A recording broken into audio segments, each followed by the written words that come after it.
Hello students. आज हम एक क्रैश कोर्स स्टार्ट करने वाले हैं उन स्टूडेंट्स के लिए जो बोर्ड एग्जाम की प्रिपरेशन कर रहे हैं। उनकी प्रिपरेशन अच्छे से नहीं हो पाई है। साल भर उन्होंने कुछ अच्छे से अपने सब्जेक्ट को प्रिपेयर नहीं कर पाए हैं उनके लिए। और प्लस सीयूईटी और नीट का जो प्रिपरेशन कर रहे हैं उनके लिए भी ये जरूरी है। हम पूरी तरीके से यहाँ पे एनसीईआरटी के लाइंस को पढ़ेंगे, एनसीईआरटी के हर एक टॉपिक को पढ़ेंगे और कोशिश करेंगे कि अधिक से अधिक क्वेश्चंस जो है आपका सॉल्व हो पाए। हर एक कॉन्सेप्ट को क्लियर करेंगे यहाँ पे। अगर आप इस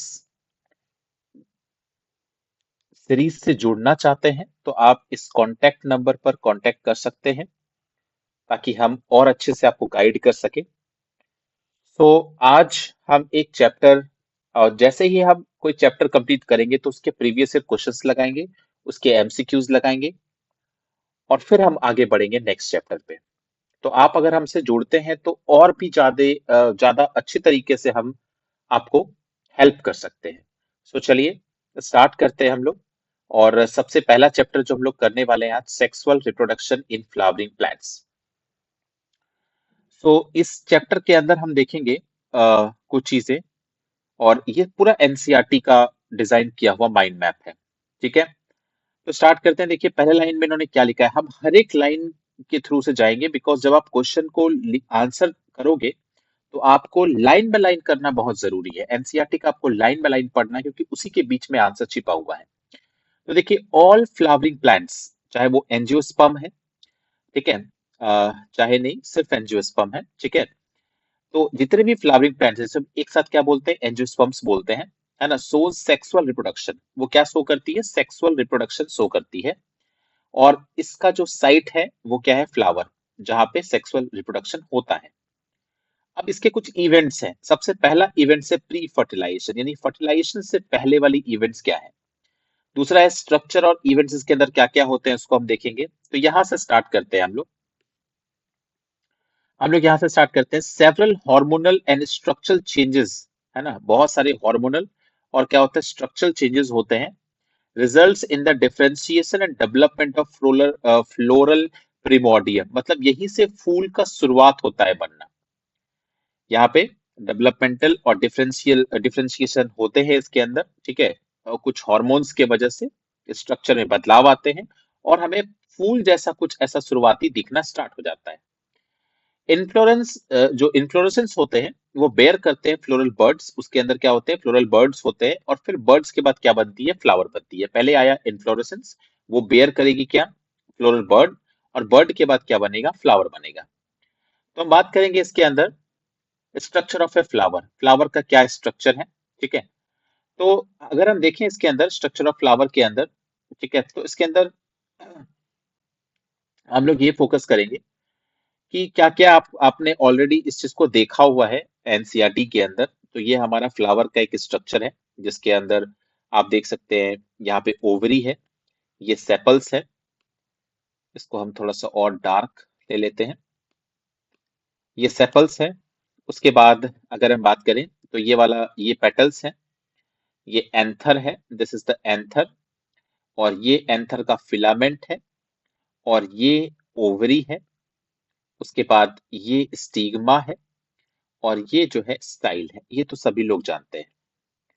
उसके बाद हम इस पोलन ग्रेन्स को थोड़ा सा जूम करके देख रहे हैं यहाँ पे। जब जूम करके आप देखोगे तो इसको हमने बीच में से कट किया। जब कट किया पोलन ग्रेन्स को तो आप देख सकते हैं इसके अंदर सैक बना हुआ है, पोलन सैक बना हुआ है। इस सैक के अंदर क्या होती है, ये पोलन सैक है, इस सैक के अंदर क्या होते हैं, पोलन ग्रेन्स होते हैं। और ये जो लाइन आपको दिख रही है वो लाइन है डिहाइसेंस की, यहीं से ये फटती है और सारे पोलन ग्रेन्स जो है बाहर निकलते हैं। और ये इसका स्टॉक या फिलामेंट बोल सकते हो जो इससे करके चिपका हुआ होता है।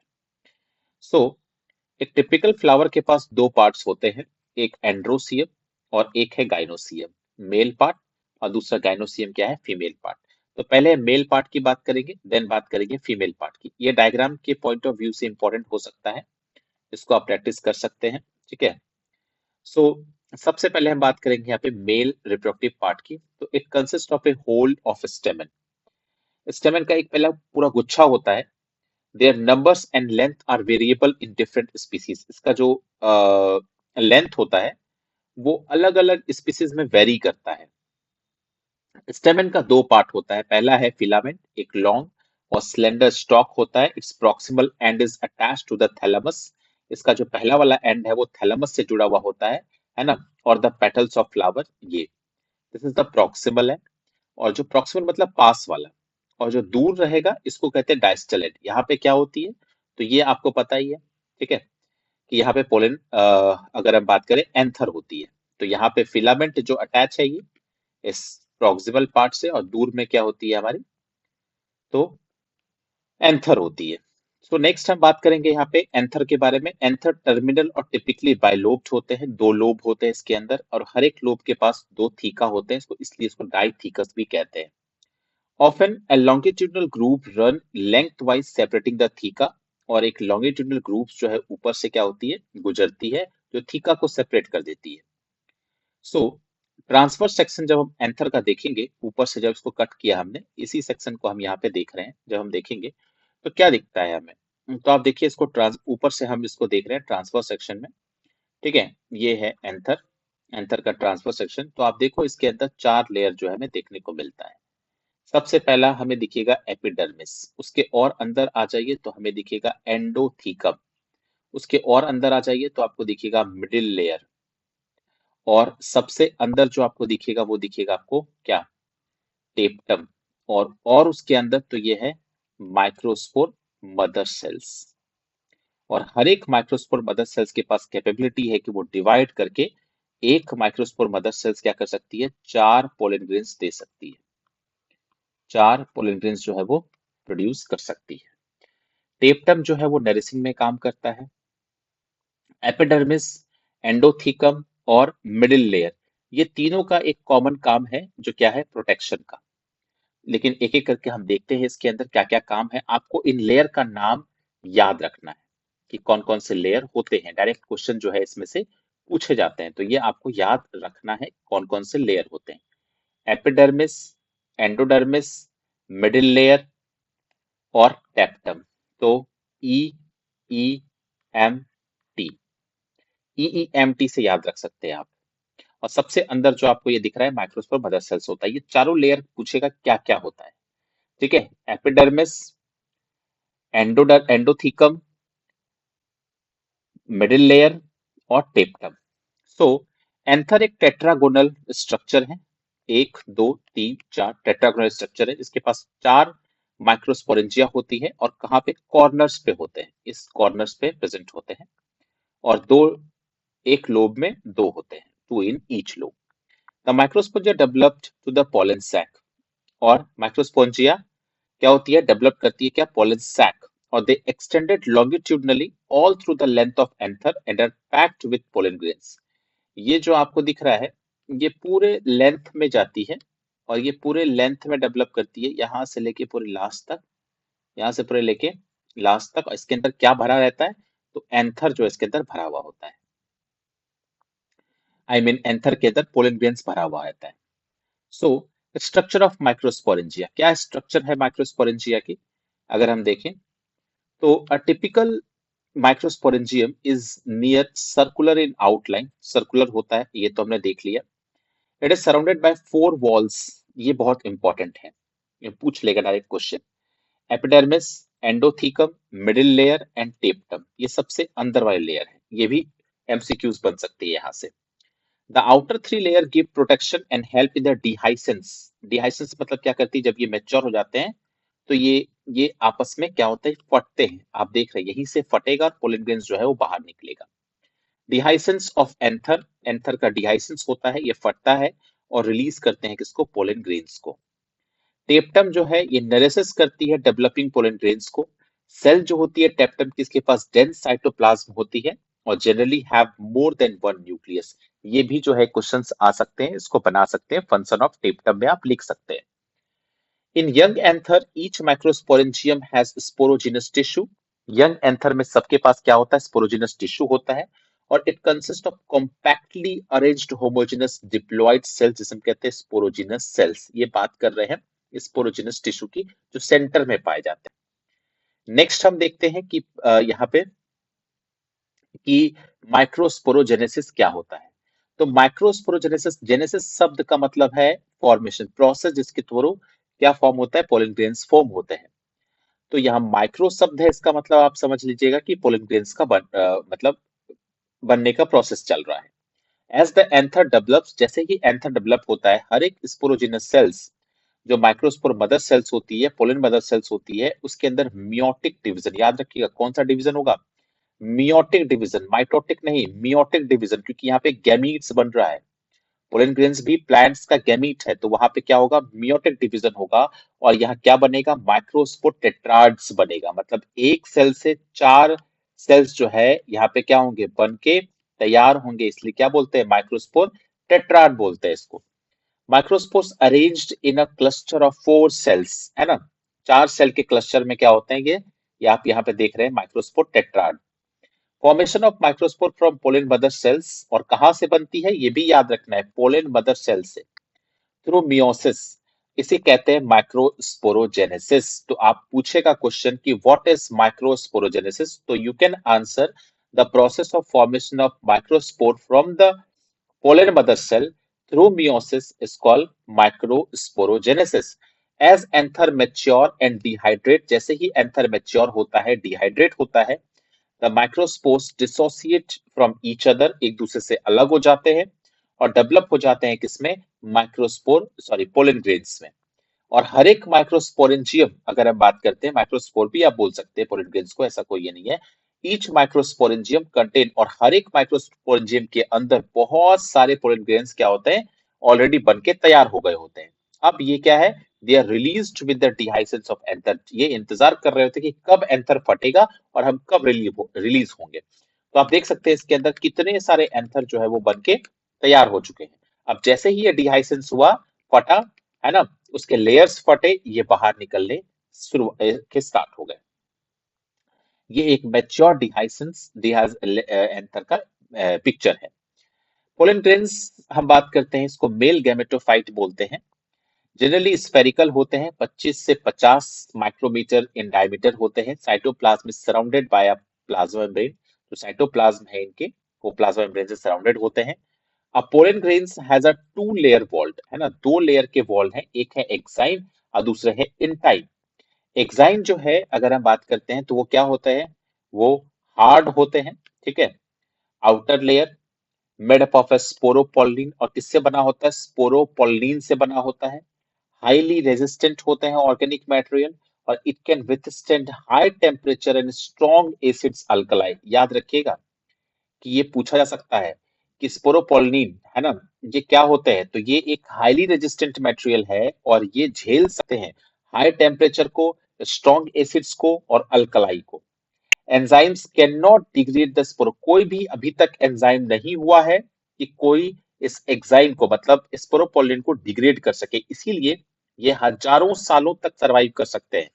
Exine has apertures called the germ pore, लेकिन उस जगह पे, हर जगह ये रहेगा, लेकिन एक जगह होता है जहां पे क्या एपर्चर बना होता है, जहां से पोलन ट्यूब बाहर आएगा, उस जगह पे ये नहीं होता है, तो उसको जर्म पोर कहते हैं, वेयर स्पोरोपोलिन इज एब्सेंट, जहां पे स्पोरोपोलिन नहीं होता है।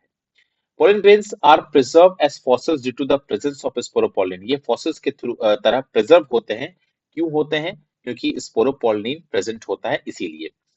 Exine inhibits patterns and designs, अलग अलग एक्साइन के अलग अलग पैटर्न्स और डिजाइन्स देखने को भी मिलता है। इन अब बात करते हैं इंटाइन्स की। इंटाइन मतलब इनर वॉल, ये आसानी से याद रह सकता है, ई एक्स मतलब बाहर वाला होता है, आई एन मतलब क्या होता है, अंदर वाला, तो ये बाहर और ये क्या है, अंदर। Inner wall, it is a thin and continuous layer, और ये थिन और कंटिन्यूअस लेयर होती है। और एंटाइन किससे बनी होती है, ये भी एमसीक्यूज में पूछा गया है, सेल्यूलोज और पैक्टिन से। एक भी एमसीक्यूज आपको मिस्टेक करके नहीं आनी है, इसलिए मैं एनसीईआरटी का लाइन बाय लाइन आपको करा रहा हूं, एक भी मिस्टेक नहीं होनी चाहिए। मैं आपको कराऊंगा एमसीक्यूज, तो एमसीक्यूज जो है लाइन बाय लाइन, जब तक आप एनसीईआरटी को नहीं पढ़ोगे तब तक आपका एमसीक्यूज नहीं होगा। देखिए इनर वाला लेयर जो है वो किससे बना होता है, आउटर लेयर किससे बना होता है, देखो यहाँ सीधा सीधा लिखा हुआ है कि मेड अप ऑफ स्पोरोपोलिन, और यहाँ क्या लिखा हुआ है कि ये क्या होता है, किससे बना होता है, तो मेड अप ऑफ सेल्यूलोज और पैक्टिन से बना होता है। ठीक है, अंदर वाला लेयर जो है वो थिन होता है। Mature pollen grains contain two cells, जब ये पोलन ग्रेन्स मेच्योर हो जाएगा इसके अंदर दो सेल्स होते हैं, पहला सेल्स जो है वो वेजिटेटिव और दूसरा सेल्स है जनरेटिव। वेजिटेटिव सेल्स जो है it is bigger, has a abundant food reserve and a large irregularly shaped nucleus, है ना, बड़ा सा क्या होता है, एक न्यूक्लियस होता है।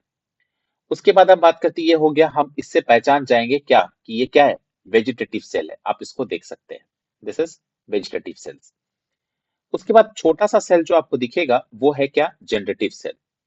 It is small and floats in the cytoplasm of vegetative cell. It is spindle shape, dense cytoplasm, और इसके पास क्या होती है, न्यूक्लियस होती है। Over 60% of angiosperm shed their, ये बहुत ही इंपॉर्टेंट है, इसको याद रखिएगा। 60% एंजियोस्पर्म के अंदर उसके पोलन ग्रेन्स सेट कर जाते हैं दो सेल स्टेज में, मतलब जब ये एक सेल वेजिटेटिव और दूसरा सेल जनरेटिव इसी स्टेज में गिर जाते हैं। कुछ के उसके अलावा, क्योंकि 60% की बात हो रही है तो इसका मतलब जो बचे हुए फ्लावर हैं, in other generative cell divide mitotically. अब देखिए यहाँ पे मियोसिस नहीं होगा, अब यहाँ पे मियोसिस नहीं होगा, यहाँ पे माइटोसिस होगा, और इससे दो मेल गैमेटोफाइट, मतलब ये वाला सेल अगेन डिवाइड करेगा और दो मेल गैमेटोफाइट जो है वो क्या होगा, क्योंकि ऑलरेडी गैमेट्स बन चुके हैं, अब इसके नंबर बढ़ रहे हैं, जब नंबर बढ़ रहे हैं तो यहाँ पे क्या होगा, मियोसिस नहीं माइटोसिस होगा। तो यहाँ पे दो मेल गैमेट बनते हैं जनरेटिव सेल से, और this pollen grains are shed at 3 cell stage, और ये पोलन ग्रेन्स जो है वो 3 सेल स्टेज, एक वेजिटेटिव और क्या हो गया, दो हमारा जनरेटिव हो गया। सो अगर हम बात करते हैं, this shed pollen grains have to land on the stigma, और ये पोलन ग्रेन्स जो है इसको कहाँ लैंड करना है, स्टिग्मा पे लैंड करना है, बिफोर दे लूज वाइबिलिटी, अपना क्षमता वो खो दे एग के साथ फ्यूज करने का, उससे पहले इसको क्या करना है, इसको किसी स्टिग्मा के ऊपर जाके लैंड करना है। The viability period of pollen grain is variable, और सबकी अपनी अपनी वाइबिलिटी मतलब क्षमता होती है ना, कि इतने दिन तक निकलने के बाद इतने देर तक हम जिंदा रह सकते हैं, मतलब एक्टिव रह सकते हैं, आप कुछ भी याद रखने के लिए आप याद कर सकते हैं, ठीक है, viable. It depends on the temperature humidity, क्या टेम्परेचर है क्या ह्यूमिडिटी है इसके ऊपर डिपेंड करती है। Viability of pollen grains of some cereals जैसे राइस व्हीट, इसका 30 मिनट होता है, याद रखिएगा कितना, 30 मिनट्स। कुछ मेंबर्स ऑफ लेग्यूमिनेसी, ये रोजेसिए सोलियंसी, इसके पास इसका कितना होता है, फॉर अ मंथ, महीनों तक होता है, ठीक है, मंथ्स नॉट मंथ, मंथ्स है, महीनों तक होता है, क्लियर है। सो यहाँ पे दो का दिया हुआ है, आपको दो का याद रखना है। राइस स्वीट का कितना होता है, 30 मिनट, और लेग्यूमिनेसी रोजेसिए और दूसरा सोलियंसी, इसका क्या होता है, फॉर अ मंथ, ठीक है, फॉर मंथ्स, बहुत महीनों तक होता है। अब बात करते हैं इकोनॉमिक इंपॉर्टेंस, इसलिए हमने एनसीईआरटी का चीजों को बाहर निकाल के, पूरा एनसीईआरटी पढ़ने की जरूरत नहीं है, आपका पूरा क्वेश्चन इसी से हो सकता है, इसलिए मैंने इसका नाम दिया mind map. So economic importance क्या है पोलन ग्रेन्स का, these are rich in nutrients, nutrient में ये बहुत रिच है। Pollen tablets are used as a food supplement. Pollen tablets and syrups increase the performance of athletes और race horses, इसको ऐसे भी यूज करते हैं। They are stored for years, बहुत सालों तक इसको स्टोर करके रखते हैं लिक्विड नाइट्रोजन में, और उसकी टेम्परेचर होती है -196 डिग्री सेल्सियस।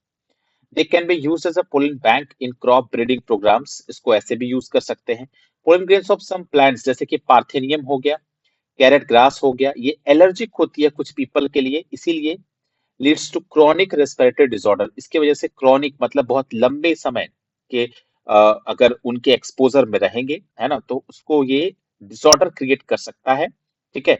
और कौन कौन से होते हैं, अस्थमा और ब्रोंकाइटिस, ये जो अस्थमा और ब्रोंकाइटिस है ना, ये एक एलर्जिक डिजीज है, और ये बहुत लंबे समय तक रहता है, ठीक है।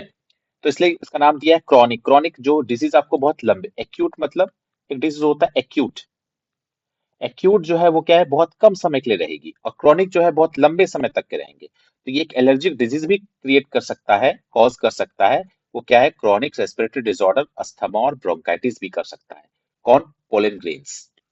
सो अब ये हमारा क्या हो गया, ये हमारा मेल वाला पार्ट जो है खत्म हो गया। अब हम स्टार्ट करेंगे क्या, फीमेल रिप्रोडक्टिव पार्ट, इसको बोलते हैं क्या, gynoecium. It may have a single pistil, एक पिस्टिल भी हो सकता है, अगर एक पिस्टिल होगा तो मोनोकार्पिलरी बोलेंगे, अगर एक से अधिक होगा तो मल्टी कार्पिलरी बोलेंगे। मल्टी कार्पिलरी में द पिस्टल्स में बी फ्यूज टुगेदर सिनकार्पस और फ्री बोल सकते हैं एपोकार्पस। अब देखिए यहाँ पे ये है, सबसे पहले यहाँ दिया है क्या हमारा एक, यहाँ पे ये आप देख सकते हैं, दिस इज द स्टिग्मा, ये स्टाइल है ना, ये ओवरी और ये थैलामस। दूसरा अगर हम बात करें, और ये जो आप देख सकते हैं यहाँ पे दिया हुआ है हिबिस्कस है किसका, हिबिस्कस का ये पिस्टिल है। दूसरा अगर हम बात करते हैं तो ये स्टिग्मा है ना, ये इसका, और सबका स्ट्रक्चर अपना अलग अलग होता है ना। और यहाँ पे मल्टी कार्पिलरी है, और चूंकि ये फ्यूज्ड है ना, सिनकार्पस मतलब क्या होता है फ्यूज्ड, और किसका है पेपेवर का, ये पेपेवर है। और ये मल्टी कार्पिलरी है और प्लस ये एपोकार्पस है, एपो मतलब होता है फ्री, है ना, मिकेलिया का है ये। सिन मतलब होता है फ्यूज, सिन मतलब फ्यूज, एपो मतलब फ्री, ठीक है।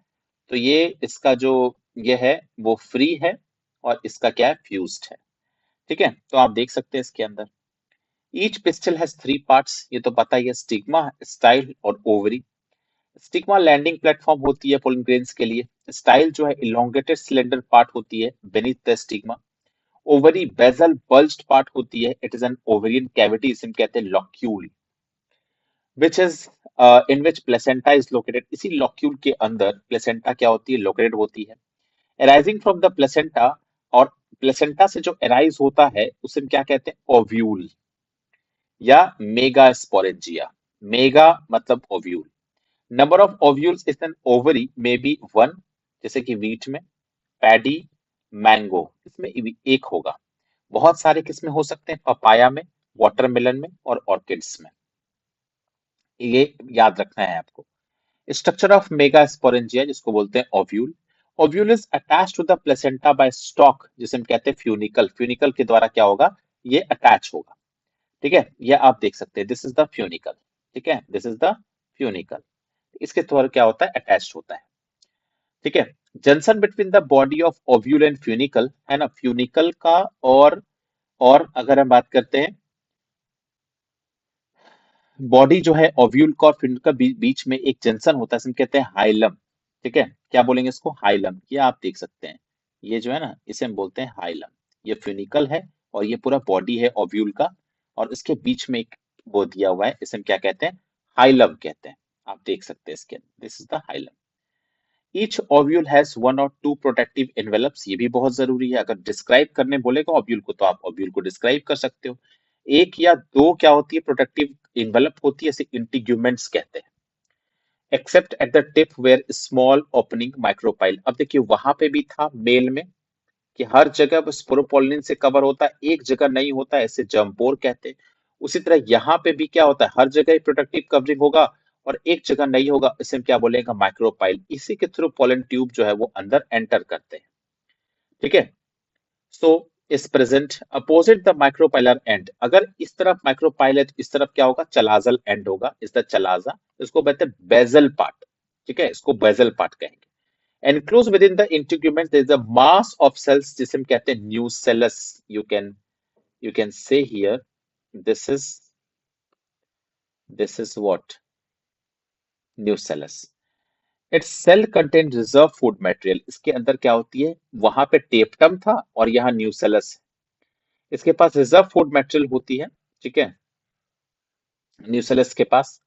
और ये काम क्या करती है, तो इनसाइड अगर हम बात करते हैं the nucellus embryo sac, nucellus के जस्ट अंदर एम्ब्रियो सैक जो फीमेल गैमेटोफाइट है वो रहती है।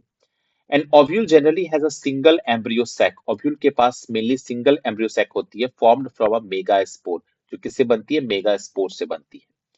उसी तरह जिस तरह हमने माइक्रोस्पोरोजेनेसिस पढ़ा उसी तरह मेगा स्पोरोजेनेसिस पढ़ेंगे, लेकिन दोनों में काफी डिफरेंस है। वहां पे हमने देखा था कि एक सेल से कितना बन रहा है चार बन रहा है, चार पोलन ग्रेन्स बन रहे हैं, लेकिन यहाँ पे एक सेल से एक ही बनता है। अब देखिए यहाँ पे it is the formation of megaspores from the megaspore mother cell.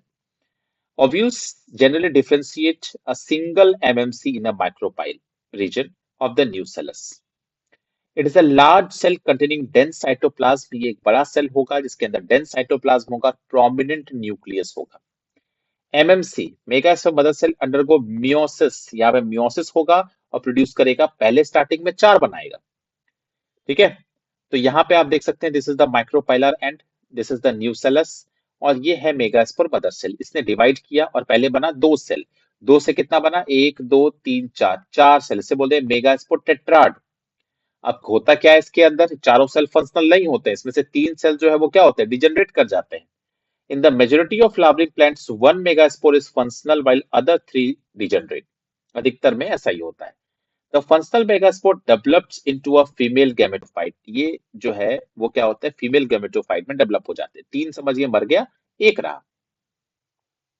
The embryo sac formation from a single megaspore is called monosporic development. अगर वो सिंगल मेगास्पोर से बन रहे हैं तो उसे हम क्या बोलेंगे, मोनोस्पोरिक डेवलपमेंट बोलते हैं। Nucleus is of the functional megaspore divides mitotically. अब यह डिवीजन जो होगा वो माइटोटिकली डिवीजन होगा, मतलब माइटोटिक डिवीजन होगा।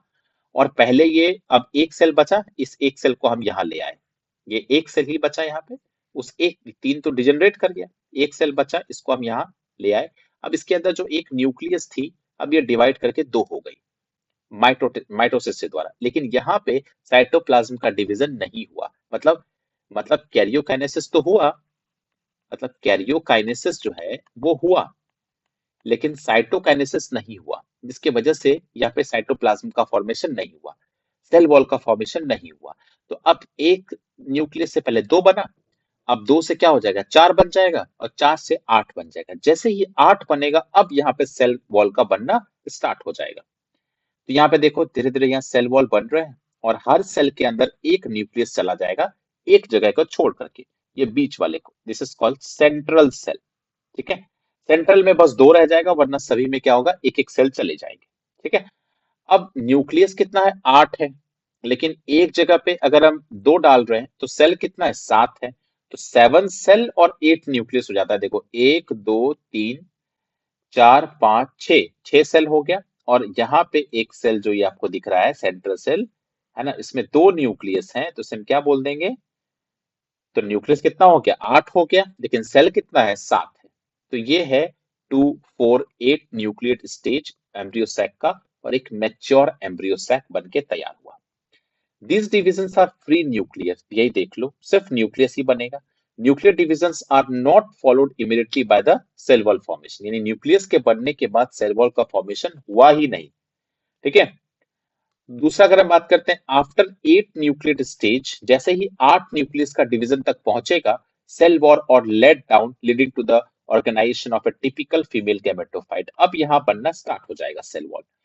Six of the eight nuclei surrounded by the cell walls of organized into cell.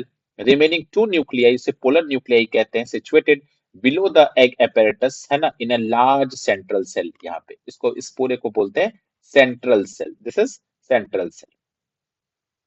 अब बात करते हैं distribution of cells within the embryo sac. कहाँ कहाँ डिस्ट्रीब्यूट होती है सेल, उसको भी जानेंगे हम। एक टिपिकल मेच्योर एम्ब्रियो सैक के पास एट न्यूक्लियट और सेवन सेल होते हैं। थ्री सेल्स अगर हम बात करते हैं, वो दो सिनर्जिड्स में रहेंगे, प्लस एक एक्सेल हो गया, यहाँ तीन सेल आ गया। Are grouped at a micropylar, और ये सारा जो है माइक्रोपाइलर एंड पे रहेगा, इधर this end are the micropylar end, and form the egg apparatus, और एक सब मिला के क्या बनाएगा, एग apparatus बनाएगा। Synergids have a special cellular thickenings होगा माइक्रोपाइलर टिप पे, उसे बोलते हैं फिलीफॉर्म apparatus। आप यहाँ पे देख सकते हैं, these are the filiform apparatus, और इसके ही गाइड करता है पोलन ट्यूब को अंदर घुसने के लिए। It helps to guide the pollen tubes into the synergid, synergid में जा सके वो। थ्री सेल जिसको बोलते हैं एंटीपोडल्स, वो चलाजल एंड की तरफ, अगर इस एंड को हम माइक्रोपाइलर बोल रहे हैं तो इसको हम चलाजल बोल सकते हैं। ठीक है। तो तीन सेल उधर चले जाते हैं। ठीक है। और एक लार्ज सेंट्रल सेल जो है दो पोलर न्यूक्लियाई के साथ बीच में रह जाता है। इस तरह से पूरा एक क्या हुआ, एक, अगर हम बात करते हैं डिस्ट्रीब्यूशन हो गया न्यूक्लियस का, है ना, सेल का within the embryo sac. इसलिए जब पूरा डिस्ट्रीब्यूशन हो जाता है तो कितने का हो जाता है, एट न्यूक्लिएट और सेवन सेल्ड। यहां तक मुझे लगता है बिल्कुल क्लियर होगा। अब बात करते हैं जब दोनों मेल और फीमेल बन के तैयार हो गया गैमेट, अब बात करते हैं दोनों को मिलाने का। तो मिलन का समय आ गया है। तो मिलन का समय आया है, तो इस मिलन के समय को और कैसे इस मिलाया कैसे जाए। ठीक है। तो इस प्रोसेस को जब ये दोनों मिलते हैं तो सिर्फ क्या बोलते हैं, पॉलिनेशन बोलते हैं। It is the transfer of pollen grains from the anther to stigma of a pistil. ठीक है, कहां से? कि पोलन ग्रेन्स एंथर से निकल के कहा जाएगा? स्टिग्मा में जाएगा। एंथर से निकल करके स्टिग्मा में जाएगा। यहां से निकल करके यहाँ पे आप देख सकते हैं, है ना, यहां से निकल करके ये कहा जाएगा? यहां से निकल करके ये जाएगा स्टिग्मा में। This is the stigma. ठीक है, इसको स्टिग्मा में जाना है। So based on the source of pollen, pollination जो है वो तीन प्रकार के होते हैं। सोर्स के हिसाब से, पोलन का सोर्स के हिसाब से पॉलिनेशन तीन प्रकार के होते हैं। पहला है autogamy, self pollination. It is the transfer of pollen grains from anther to stigma of a same flower. क्या बोला, ध्यान से सुनिएगा। ऑटो मतलब स्वतः, खुद से होगा, इसलिए उसको बोलते हैं सेल्फ पॉलिनेशन।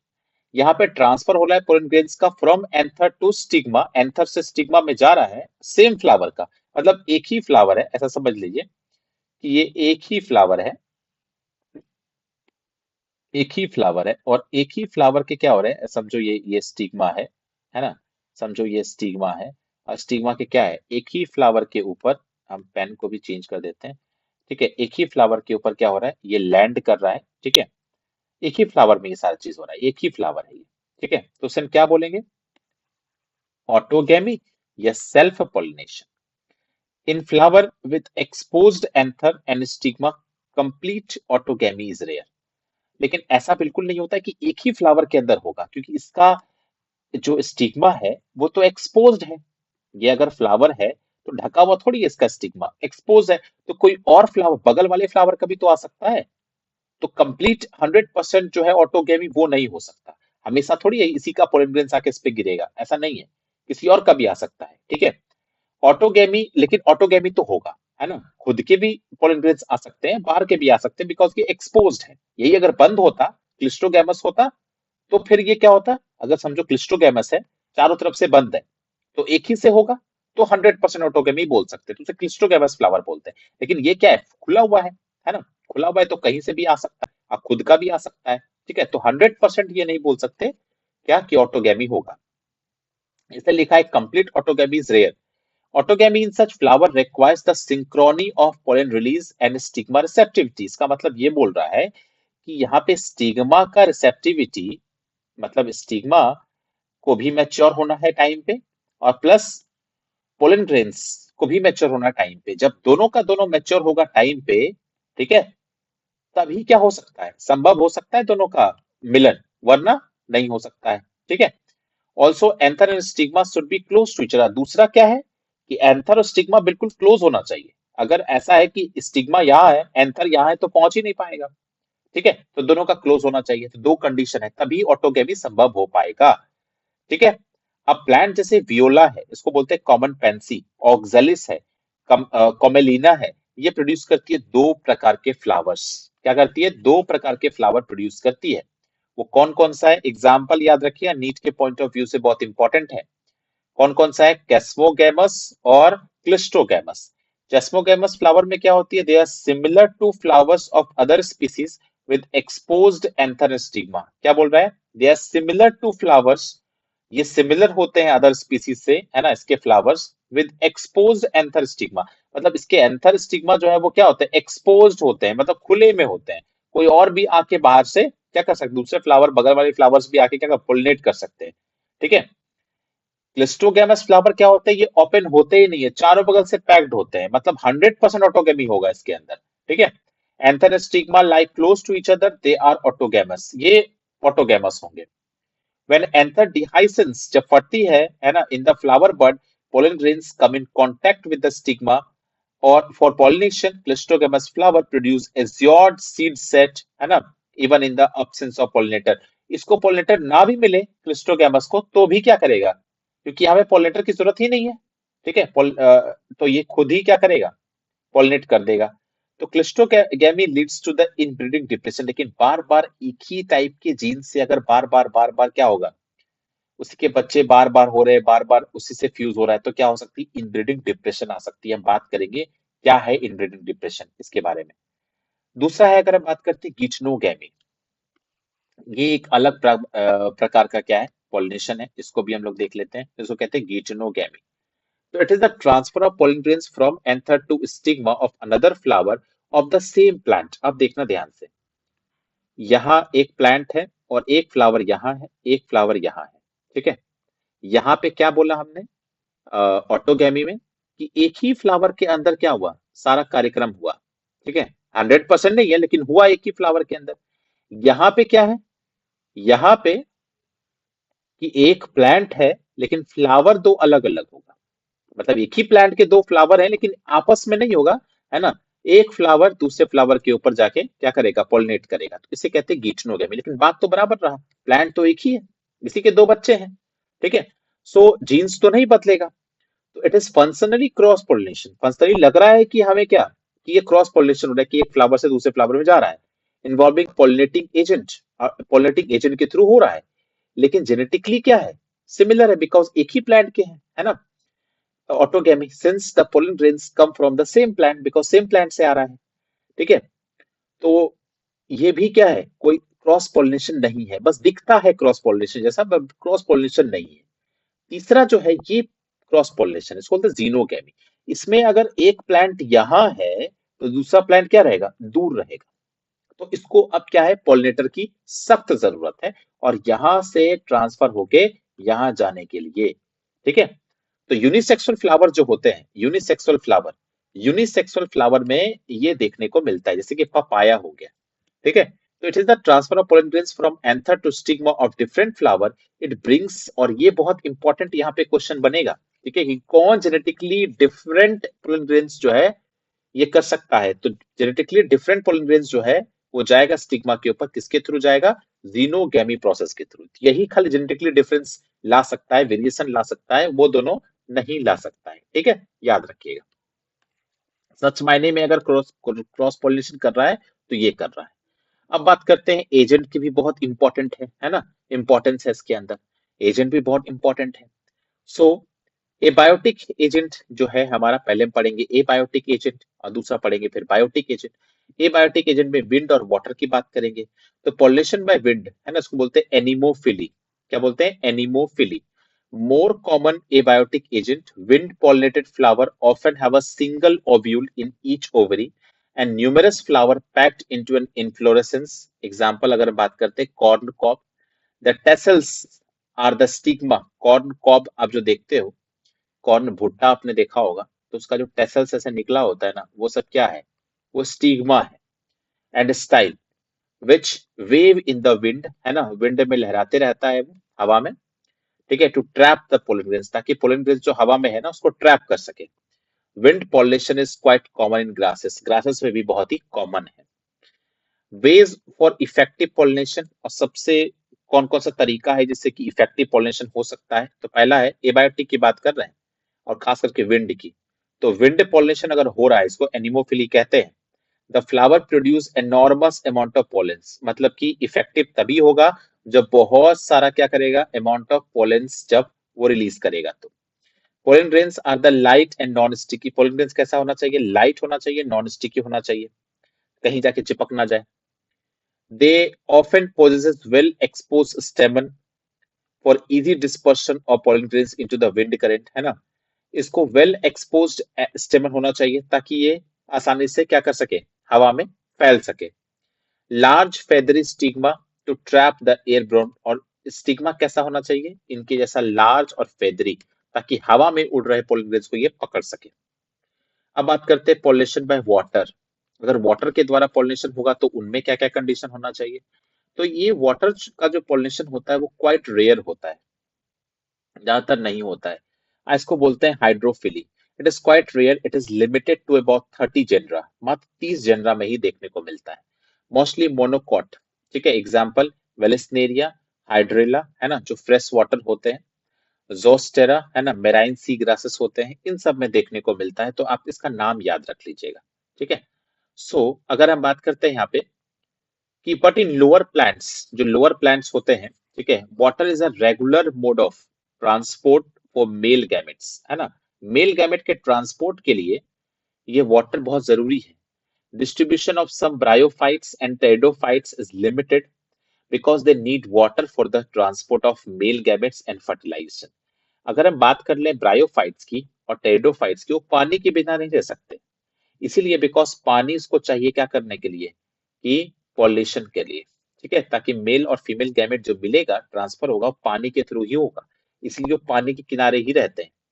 वेलेस्नेरिया की अगर बात कर ले तो फीमेल फ्लावर जो है reach the surface of the water by long stalk and the male flower और pollen grains are released on the surface. क्या बोल रहा है कि वेलेस्नेरिया में यहाँ पे डायग्राम तो नहीं दिया है, लेकिन देख लो यहाँ पे ये पानी का सतह है और समझो ये फ्लावर ऊपर तक गया है, इसका जो स्टिग्मा है आप देख रहे हो ऊपर तक गया है, और पोलन ग्रेन्स पानी के ऊपर रिलीज होता है, यहाँ तक पहुंचता है, स्टिग्मा यहाँ इंतजार कर रही होती है, ये फ्यूज कर जाता है, ठीक है। They are carried by the water currents and reach the female flower in sea grasses. Female flower remain submerged in the water. Female flower क्या होती है, सी ग्रास के अंदर, अंदर पानी के अंदर रहती है। Pollen grains are long and ribbon like. Pollen grains कैसा होता है, लॉन्ग रिबन लाइक होता है। They are carried inside the water, वो पानी के अंदर तक आता है और स्टिग्मा तक पहुंच जाता है, ठीक है। तो दोनों का अलग अलग है, ठीक है। वेलेस्नेरिया का अलग है, सी ग्रास का अलग है, दोनों का याद रखना है आपको, ठीक है। इसका जो वेलेस्नेरिया में क्या होता है कि यहाँ पे फीमेल प्लांट सरफेस तक पहुंचती है, पोलन ग्रेन्स यहाँ सरफेस पे रहता है, फ्यूज कर जाता है। सी ग्रासेस में क्या होता है, तो ये अंदर सबमर्ज रहती है पानी के अंदर, और पोलन ग्रेन्स जो है लॉन्ग रहता है, रिबन लाइक होता है, और वो ये कैरी करता है, वाटर के अंदर तक चला जाता है, स्टिग्मा तक चला जाता है। दोनों का कंडीशन अलग अलग है। Pollen grains of most of the water pollinated species have a mucilaginous covering होती है, तो प्रोटेक्ट द वेटिंग, ताकि भींगे नहीं, उसके ऊपर एक कवरिंग होता है, ठीक है, ताकि पानी जो है वो लगेगा नहीं। Not all aquatic plants use hydrophily. अब देखो यहाँ पे सारा का सारा पानी में रहने वाला फ्लावर हाइड्रोफिली मतलब वाटर को इस्तेमाल नहीं करता है पॉलिनेशन के लिए। Most of the aquatic plants जैसे कि वाटर हाइसिंथ हो गया, वाटर लिली हो गया, the flower emerge at the level of water for entomophily, मतलब पानी में तो रहता है लेकिन पानी का इस्तेमाल नहीं करता पॉलिनेशन के लिए। तो क्या करता है, समझो ये पानी का सरफेस है और ये इसके ऊपर वाटर लिली है, ठीक है।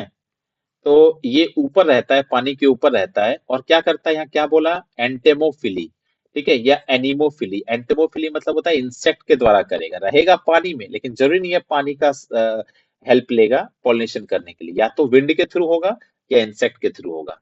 Wind and water pollinated flowers are not very colourful and do not produce nectar. अब देखो यहाँ पे एबायोटिक है, एबायोटिक किससे हो रहा है, तो पॉलिनेटर की जरूरत नहीं हो रही है, वाटर और विंड, उसको तो क्या चाहिए, नेक्टर चाहिए नहीं।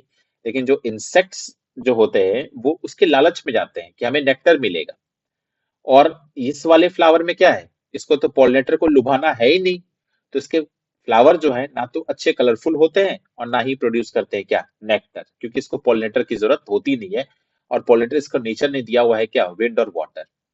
अब बात करते हैं बायोटिक एजेंट के बारे में जो एनिमल्स हैं। Majority of the flowering plants use animal as a pollinating agent. Animal को इस्तेमाल करते हैं, जैसे कि बीज हो गया, बटरफ्लाईज हो गया, फ्लाई हो गया, बिटल्स हो गया, वास्प हो गए, एंड्स हो गए, मोथ्स हो गए, बर्ड्स हो गए, sunbirds, humming bird, bat, primates है ना, इसको लेबर बोलते हैं, आर्बोलिया जो ट्री के ऊपर रहते हैं, ट्री ड्वेलिंग, रोडेंट्स, रेप्टाइल्स है ना, गेको, लिजार्ड्स, गार्डन, ये सब जो है वो क्या करते हैं, पॉलिनेटिक एजेंट की तरह काम करते हैं, बहुत इंपॉर्टेंट रोल प्ले करते हैं।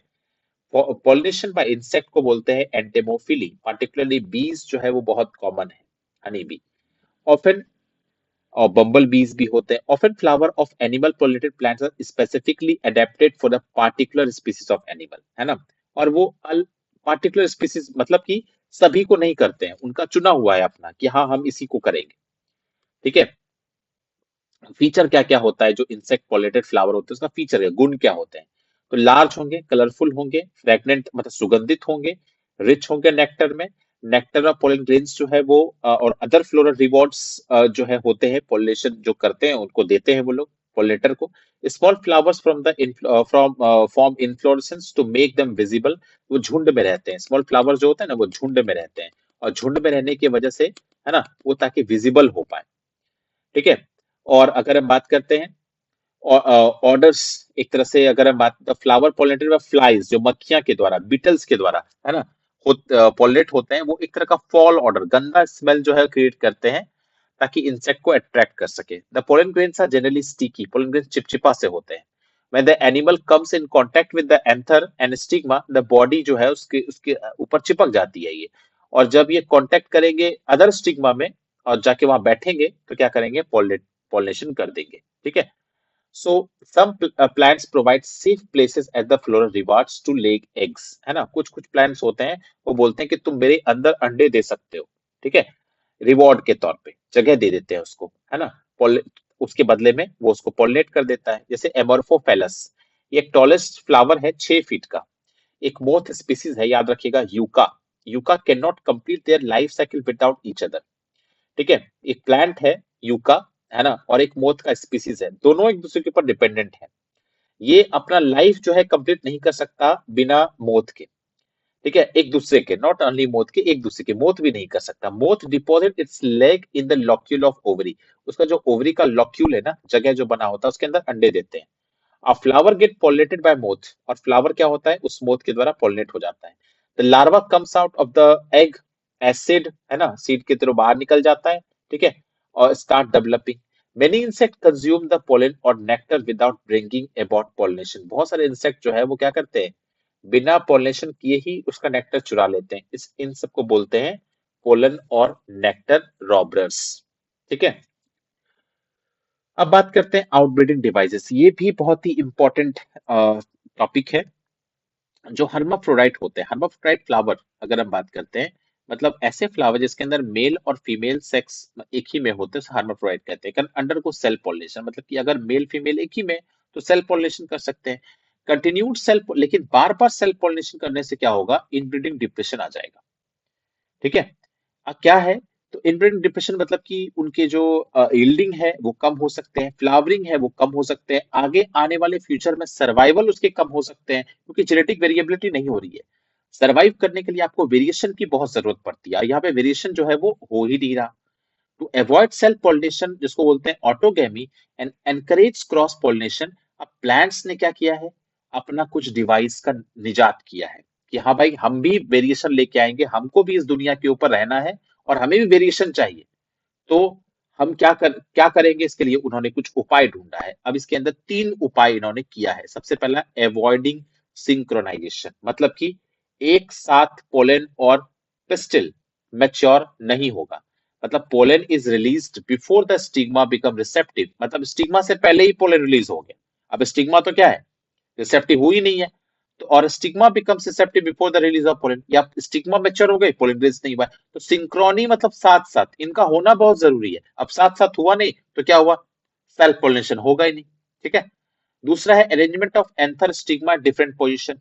एंथर, मैंने क्या बोला था आपको, अगर अगर एंथर स्टिग्मा ऑटोगेमी होना है तो एक साथ होना होगा, लेंथ दोनों का क्या है, एक साथ एक जैसा होगा, तभी ये इसके ऊपर आ सकते हैं। अब यहाँ पे क्या है, लेंथ इसका दूर दूर है। समझो स्टिग्मा यहाँ है तो पोलन ग्रेन्स यहाँ है, पहुंच ही नहीं पाएगा वो, ठीक है। तो इसलिए हो तो क्या होगा, अ, वो नहीं अगर हम बात करते हैं ऑटोगेमी नहीं हो सकती है, सेल्फ पोलिनेशन नहीं हो सकती है। तीसरा अगर हम बात करते हैं सेल्फ इनकॉम्पेटिबिलिटी, अगर पहुंच भी गई, है ना, it is a genetic mechanism to prevent self pollination from the same flower और other flower of same plant from fertilisation by inhibiting the pollen germination. अगर पहुंच भी गया पोलन ग्रेन्स वहां पे, सेम फ्लावर का, सेम प्लांट का, तो क्या होगा, वो रिजेक्ट कर देगी इसको, ठीक है, पोलन ट्यूब को ग्रोथ करने देगी नहीं पिस्टल में। इसे कहते हैं सेल्फ इनकॉम्पेटिबिलिटी। वो कह देती है तुम मेरे लिए कॉम्पेटेबल नहीं हो, हम तुम्हारे साथ कंफर्टेबल नहीं है, ठीक है। तो उसे कहते हैं सेल्फ इनकॉम्पेटिबिलिटी, ठीक है। तो सक्षम नहीं हो तुम मेरे लिए। प्रोडक्शन ऑफ यूनिसेक्सुअल फ्लावर्स, अब यूनिसेक्सुअल फ्लावर का प्रोडक्शन कैसे होगा, ठीक है, मतलब प्रोडक्शन करते हैं यूनिसेक्सुअल फ्लावर का, मतलब कि इसको भी कर सकते हैं कि आप यहाँ पे एक फ्लावर यहाँ रहेगा और एक फ्लावर जो है यहाँ रहेगा, मतलब अलग अलग प्लांट्स में रहेंगे। तो अब यहाँ क्या हो सकती है, क्रॉस पॉलिनेशन हो सकती है ना, जीनोगैमी हो सकती है। तो अब इसके अंदर वेरिएशन आ सकते हैं, ठीक है। तो production of unisexual flowers, so if male and female flowers are present on the same plant, अगर सेम प्लांट पे होगा, ठीक है, इसका मतलब मोनोशियस इसको बोलते हैं। एग्जांपल कैस्टर और maize, it prevents autogamy but not geitonogamy, ये ऑटोगैमी करेगा लेकिन गिटनोगैमी नहीं करेगा, ठीक है, ठीक है। तो इन डायशियस प्लांट जैसे पपाया है, mail and female flower present on different plants, अलग अलग प्लांट्स में है ना। जिसको डाइकी कहते हैं। This prevents both autogamy and geitonogamy. अगर अलग अलग रहेगा तो दोनों को प्रिवेंट करेगा, ठीक है।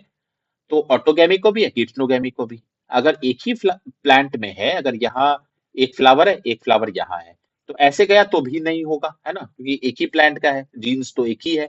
लेकिन यहाँ पे अलग अलग रहेंगे तो यहाँ पे दोनों प्रिवेंट हो जाएंगे, क्या, गिप्नोगैमी और ऑटोगैमी। तो यहाँ पे जीनोगैमी हो सकता है।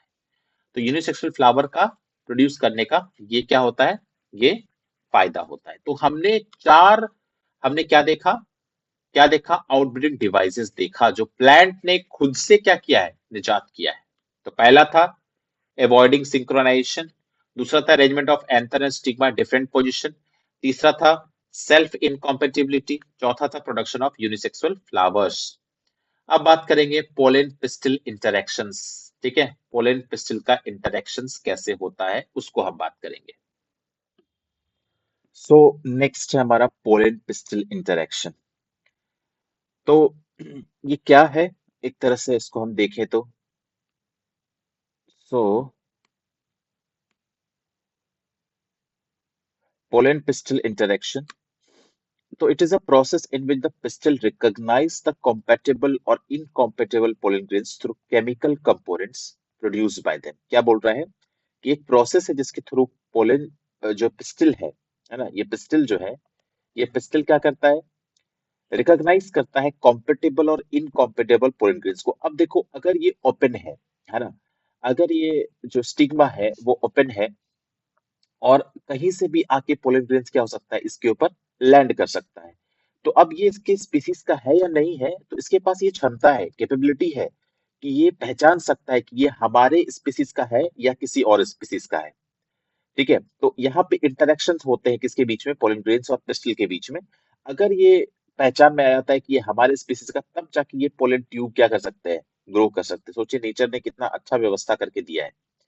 तो pistil accept the compatible pollen, है ना, पिस्टिल क्या करेगा, कॉम्पेटेबल पोलन जो है उसी को एक्सेप्ट करेगा एंड प्रमोट करेगा पोस्ट पोलिनेशन इवेंट। और जो पोस्ट पोलिनेशन इवेंट है कि पोलन ट्यूब ग्रो करने देगा।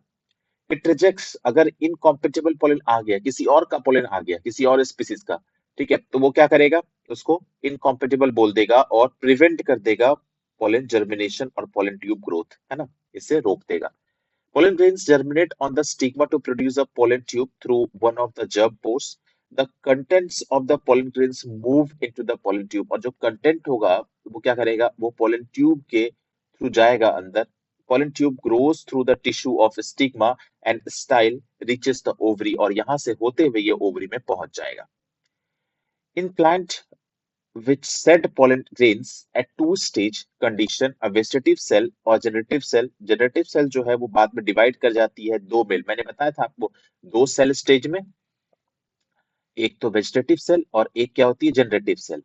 दो सेल स्टेज में 40% फॉल करते हैं और 60% क्या करते हैं, थ्री सेल स्टेज में फॉल करते हैं, जिसमें कि जनरेटिव सेल क्या होती है, डिवाइड कर जाती है।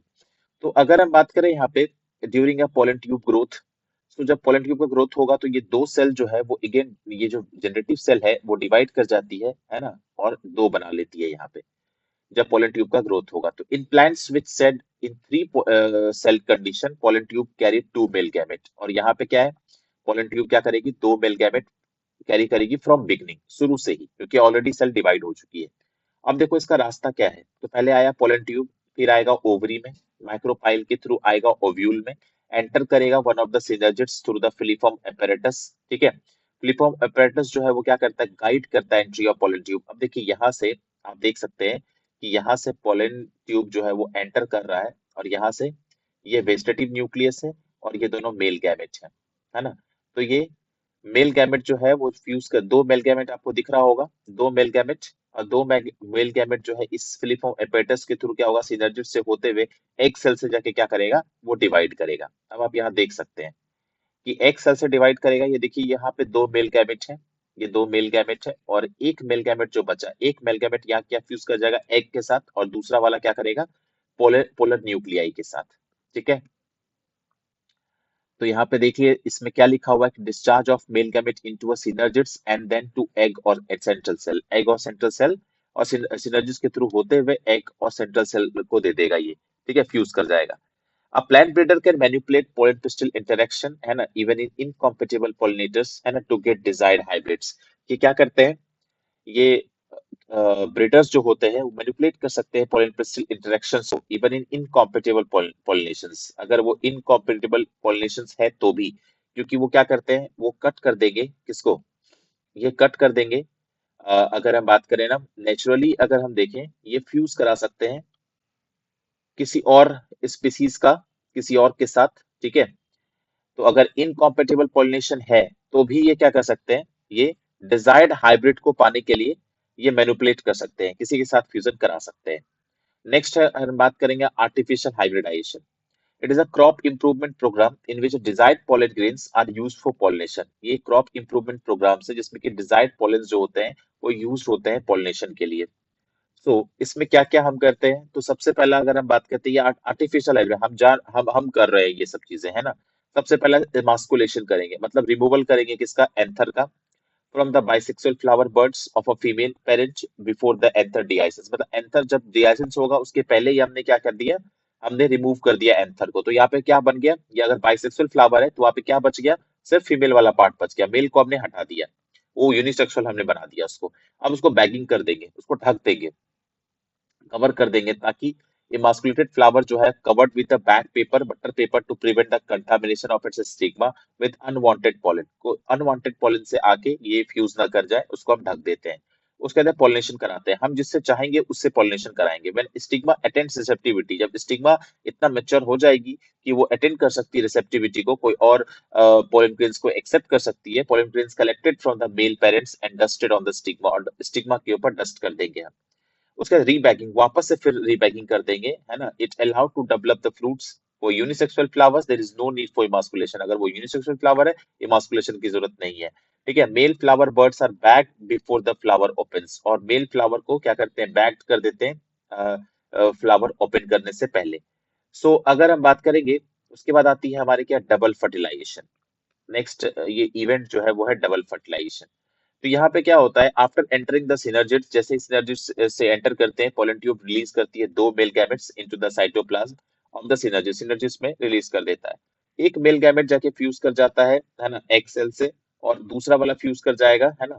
अगर इसको विद इट न्यूक्लियस, उसको सिनगैमी कहते हैं, और जाइगोट बनाएगा, ठीक है। तो पहला वाला क्या किया, एक सेल के न्यूक्लियस से जाके फ्यूज कर गया, इसको सिनगैमी कहते हैं, इसे ये जाइगोट बनाता है। अदर मेल गैमेट जो है मूव करती है टू पोलर न्यूक्लियाई की तरफ, है ना, जो कि सेंट्रल सेल में लोकेटेड है, फ्यूज होती है उसके साथ, प्रोड्यूस करती है ट्रिप्लॉइड प्राइमरी एंडोस्पर्म न्यूक्लियस को पीईएन कहते हैं। As it involve fusion of three haploid nuclei, इसको हम ट्रिपल फ्यूजन भी कहते हैं। Since two type of fusions, इसको हम बोलते हैं सिनगैमी, और triple fusions take place in an embryo sac, इसको डबल फर्टिलाइजेशन हम बोलते हैं, क्योंकि दो बार फर्टिलाइजेशन हो रही है, एक बार यहाँ पे एक सेल के साथ और दूसरा पोलर न्यूक्लियाई के साथ, तो उसे हम क्या बोलते हैं, डबल फर्टिलाइजेशन। और जो दूसरा वाला फर्टिलाइजेशन ट्रिपल फ्यूजन, क्योंकि पहले से दो न्यूक्लियस है वहां पे, प्लस एक और आ जाती है, तो क्या हो जाती है, ट्रिपल फ्यूजन।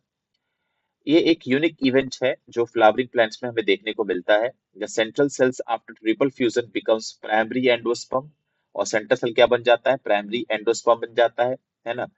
और सेल, ये देख सकते हैं आप, ये पूरा। उसके बाद अगर हम बात करते हैं, एग जो है वो डेवलप हो जाता है ना, एम्ब्रियो में। और ये प्राइमरी एंडोस्पर्म सेल जो है वो बाद में डेवलप हो जाती है एंडोस्पर्म में। ये एंडोस्पर्म क्या करती है, डेवलपिंग एम्ब्रियो को ये न्यूट्रिशन प्रोवाइड करती है, ठीक है। सो और सारे सेल्स देखो डिजेनरेट होते हैं, ये देखो यहाँ पे डिजेनरेट, सिनर्जिड डिजेनरेट हो रहा है, एंटीपोडल्स डिजेनरेट हो रहा है, रह जाता है क्या, जाइगोट, और दूसरा PEN, primary endosperm nucleus. Next हम बात करते हैं post fertilization structure and inhibits. Post fertilization की अगर हम बात करते हैं, तो endosperm and embryo development, maturation of ovule into seed and ovary into fruit. जब फर्टिलाइजेशन के बाद क्या होता है, एंडोस्पर्म और एम्ब्रियो डेवलपमेंट होती है ना, मैच्योरेशन होती है ओव्यूल की, सीड में, और ओवरी किसमें, फ्रूट में कन्वर्ट हो जाता है। एंडोस्पर्म डेवलपमेंट में क्या होता है, तो प्राइमरी एंडोस्पर्म सेल्स जो है वो डिवाइड करती है रेपिडेटली, लगातार, और ट्रिप्लॉइड एंडोस्पर्म टिश्यू बना लेती है, ठीक है। Endosperm sales filled with the reserve food material, इसके पास बहुत सारे फूड मटेरियल होते हैं, है ना। They are used for nutrition of the developing embryo. ये क्या करता है, न्यूट्रिशन के लिए इस्तेमाल करता है अपने फूड मटेरियल्स को। In common endosperm development PEN जिसको बोलते हैं primary endosperm nucleus undergoes successive nuclear division, बहुत सारे न्यूक्लियर डिवीजन करते हैं और फ्री न्यूक्लियाई, मतलब न्यूक्लियर डिवीजन तो हो रहा है लेकिन साइटोप्लाज्मिक डिवीजन नहीं हो रहा है, उसे कहते हैं free nuclear endosperm. Number of free nuclei varies greatly. Endosperm becomes cellular due to cell wall formation. Tender coconut water जो आप देखते हो वो फ्री न्यूक्लियर एंडोस्पर्म है, वो थाउजेंड्स ऑफ न्यूक्लियाई से मिलकर बना होता है and surrounding a white kernel is the cellular endosperm. और उसके चारों बगल जो आप देखते हो कि व्हाइट व्हाइट जो है वो क्या है, सेलुलर एंडोस्पर्म है, और बीच में जो वाटर देखते हो है ना, वो फ्री न्यूक्लियर एंडोस्पर्म है। ठीक है, याद रखिएगा, क्वेश्चन यहाँ से बनता है। नेक्स्ट हमारा embryo development. Embryo develops the micropylar end, आपको पता है, ठीक है, of the embryo sac where the zygote situated, जहाँ पे जाइगोट रहता है। Most zygote divide only after the formation of some endosperm, तभी करेगा जब उसको एंडोस्पर्म उसका डिवाइड कर जाएगा, बिकॉज एंडोस्पर्म बहुत जरूरी है उसके न्यूट्रिशन के लिए। This provide nutrition to the developing embryo को न्यूट्रिशन प्रोवाइड करता है, इसीलिए उसके बाद डिवाइड करता है वो zygote. In monocots and dicots they differ greatly, but embryogeny, early embryonic development is similar, है ना, उसमें सिमिलर होता है। दूसरा अगर जाइगोट, उसके बाद प्रो एम्ब्रियो, फिर ग्लोब्यूलर बनता है, फिर हार्ट शेप बनता है, फिर मेच्योर होता है। ये भी बहुत इंपॉर्टेंट क्वेश्चन बनता है यहाँ से कि स्टेजेस क्या क्या है। तो देखो पहले बना जाइगोट, जाइगोट अब डिवाइड करना स्टार्ट किया, एक सेल से दो सेल, उसके बाद क्या बना, ग्लोब्यूलर एम्ब्रियो बना, उसके बाद क्या बना, हार्ट शेप एम्ब्रियो बना। यहाँ पे एक सेल होता है, ऐसे लाइन आपको आ जाएंगे कि ये क्या है, ये सस्पेंसर है, ठीक है, और ये जो है ये रेडिकल है, और ये दोनों जो आपको दिख रहा है ये क्या है, कॉटिलिडन है। ठीक है, नेक्स्ट हम बात करेंगे dicotyledonous embryo. It has embryonal axis and two cotyledons. Portion of embryonal axis above the level of cotyledon is epicotyle, which terminates with the plumule stem tip. The cylindrical portion below the level of cotyledon is hypocotyle. That terminates with the radical, root tip में terminate हो जाता है। The root tips is covered with the root cap. root tip जो है covered होती है किसके साथ, root cap के साथ। ठीक है, मोनोकोट एम्ब्रियो थोड़ा सा अलग है। दे पोजेस वन कॉटलेडन, है ना, कॉटलेडन ऑफ द ग्रास फैमिली, इसे हम कहते हैं क्यूटेलम। ठीक है, इसे सिचुएटेड अगर हम देखें तो जिसका कॉटलेडन को क्या बोलेंगे, याद रखिएगा, क्यूटेलम बोलते हैं, क्वेश्चन आता है। It is situated lateral to the embryonal axis at its lower end. Embryonal axis has the radical and root cap होता है, enclose the coleorhiza, और अनडिफरेंशिएटेड सीथ होती है इसके पास, लेयर होता है जिसको कवर करके रखता है। Portion of embryonal axis above the level of attachment of scutellum is epicotyl, और it has shoot apex and a few leaf primordia is enclose in coleoptile. एक हॉलो फॉलियर स्ट्रक्चर होते हैं, यहाँ पे आप देख सकते हैं, ये है मोनोकॉट का और ये है डाइकॉट का। ये देखो ये है क्यूटेलम, इसके डाइकोटिलम को क्या बोलते हैं, क्यूटेलम, और जो ये सूट एपेक्स को कवर करके रखेगा उसे हम क्लियोप्टाइल कहते हैं, और जो रूट एपेक्स को रखेगा उसे क्या कहते हैं, रेडिकल कहते हैं, रूट टिप कहते हैं, है ना, और इस एरिया को कहते हैं कोलियोराइजा। ये डायरेक्ट डायग्राम आता है, और ये पूरा का पूरा एम्ब्रियोनल एक्सिस है किसका, डाइकॉट का। ये प्लिम्यूल है, ये दोनों कॉटलिडन है, उसके बाद ये रेडिकल है, रूट टिप है, हाइपोकोटाइल है। ठीक है, अब बात करेंगे यहाँ पे जो है हमारा सीड फ्रॉम ओव्यूल। ठीक है, सीड किससे बनता है, ओव्यूल से बनता है। Seed is the fertilized ovule formed inside the fruit. It is the final product of the sexual reproduction. It consist of seed coat, cotyledons and an embryo axis. The cotyledons are simple, generally thick and swollen. ये thick होते हैं, swollen होते हैं due to storage, food storage, क्योंकि इसके as in legumes में आप देख सकते हैं। मेच्योर सीड्स के दो प्रकार के होते हैं, एक होते हैं नॉन एल्बुमिनस, इसको एक्स एल्बुमिनस कहते हैं, और हैव नो रेजिडुअल एंडोस्पर्म, इसके पास कोई एंडोस्पर्म नहीं बचता है, as it completely consume during the embryo development. जब एम्ब्रियो डेवलप हो रहा होता है तो सब कुछ कंज्यूम कर लेता है। ये एग्जांपल याद रखना है इसका, पी, ग्राउंडनट और बीन्स। लेकिन कुछ कुछ एल्बुमिनस होते हैं, ये अपने retain a part of endosperm, कुछ पार्ट जो एंडोस्पर्म का बचा के रखते हैं। एग्जांपल किसमें आएगा, वीट में, मेज में, बार्ले में, कैस्टर में और कोकोनट में। ठीक है, ये दोनों एल्बुमिनस और नॉन एल्बुमिनस आपको याद रखना है। ऑकेजनली इन सम सीड्स, याद रखिएगा, ब्लैक पीपर और बीट, रेमिनेंट्स जो है न्यूसेलस का, ये परसिस्टेंट करती है, रहती है, और इसको कहते हैं perisperm.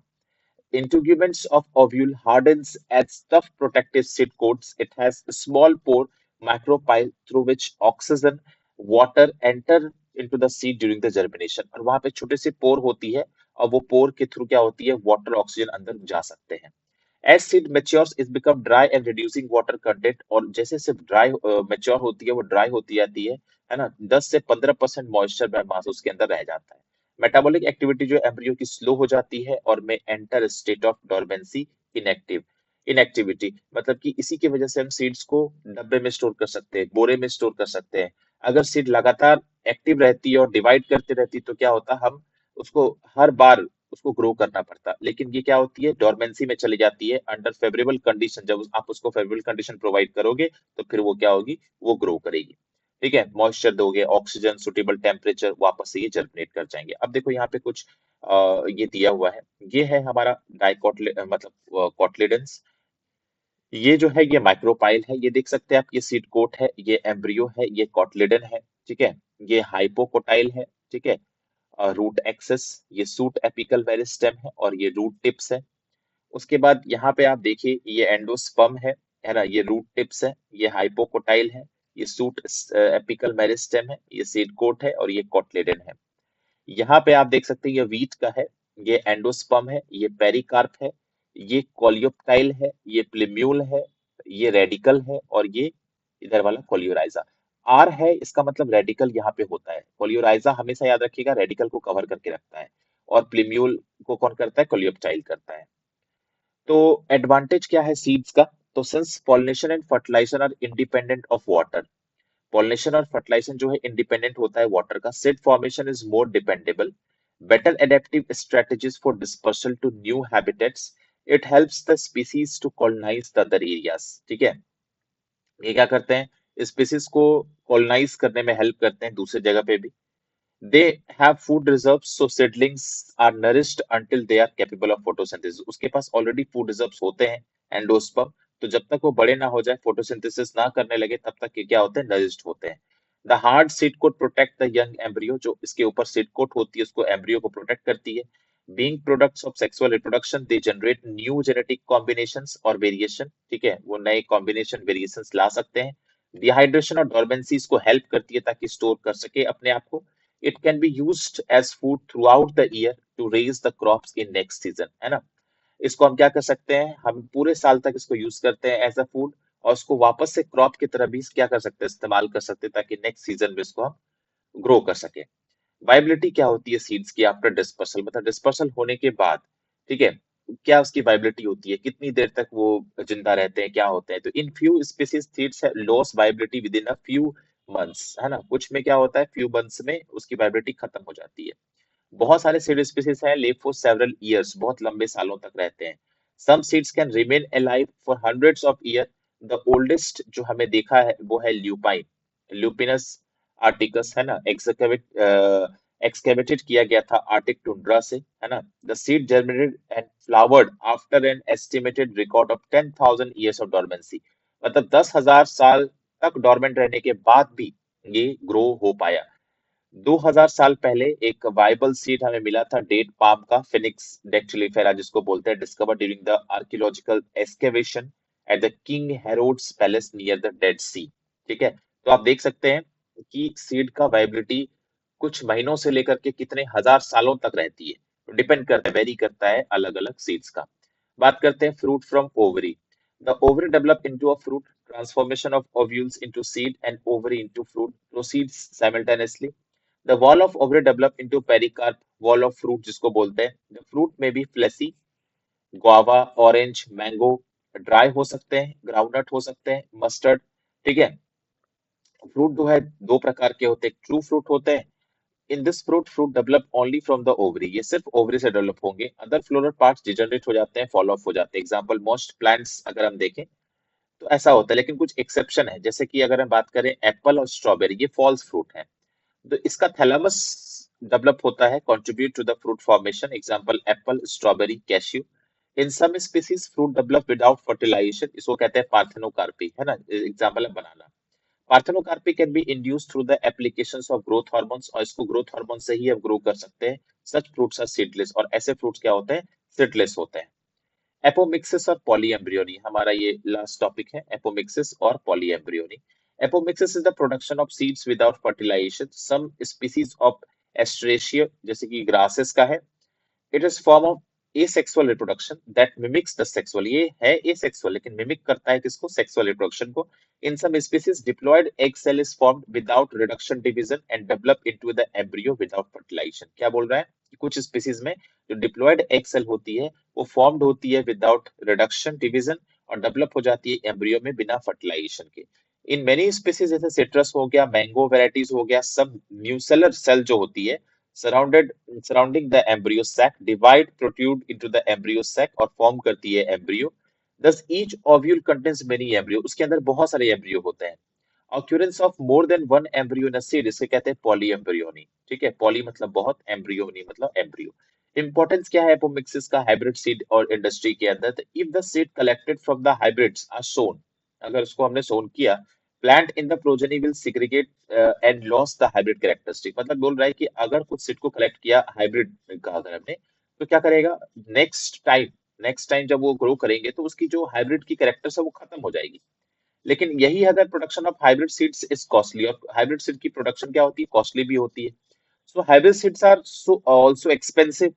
If hybrid seeds are made into apomictics, अगर एपोमेक्टिक्स के थ्रू करें, एपोमिक्सिस के थ्रू करें, ठीक है, मतलब प्रोडक्शन ऑफ सीड, यहाँ पे आपने देखा ना क्या है, विदाउट फर्टिलाइजर, बिना फर्टिलाइजेशन के अगर हम करें तो वो सेम कैरेक्टरिस्टिक्स रहेगा जो पहले वाले सीड्स के था, है ना, वो खत्म नहीं होगा कभी भी, चाहे आप कितनी बार भी ग्रो कर दें।